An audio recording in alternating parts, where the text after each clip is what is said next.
Friends, welcome to Prabhas kitchen. இன்னைக்கு நம்ம பார்க்க போற ரெசிபி வாழைத்தண்டு கூட்டு. இன்னைக்கு வாழைத்தண்டு குட்டி குட்டியா கட் பண்ணி வச்சிருக்கிறேன். இது கூடவே 50 கிராம் அளவுக்கு சிறுபருப்பு கழுவி எடுத்து வந்துக்கலாம்.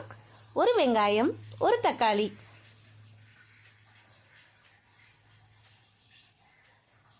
அரை டீஸ்பூன் அளவுக்கு மஞ்சள் தூள், 1/4 டீஸ்பூன் அளவுக்கு பெருங்காயத்தூள், தேவையான அளவு உப்பு, ஒரு கப் அளவுக்கு தண்ணீர் சேர்த்துக்கிறேன். இதெல்லாம் சேர்த்து நல்லா கிளறி விட்டு குக்கரை மூடி போட்டு 3 விசில் விட்டு எடுத்துக்கோங்க.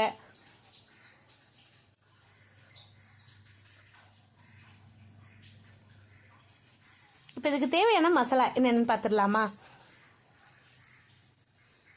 தேங்காய், 3 பச்சை மிளகாய், 2 பல் பூண்டு, 1 டீஸ்பூன் அளவுக்கு சீரகம், இதெல்லாம் சேர்த்து கொரகொரப்பா அரைச்சி எடுத்துட்டு வந்துக்கலாம். இப்போ குக்கர் விசில் போயிடுச்சு. பார்த்தீங்கன்னா வாழைத்தண்டு நல்லாவே வெந்துருச்சு. இப்போ நம்ம அரைச்சி வச்சிருக்கிற மசாலாவை இது கூட சேர்த்துக்கலாம்.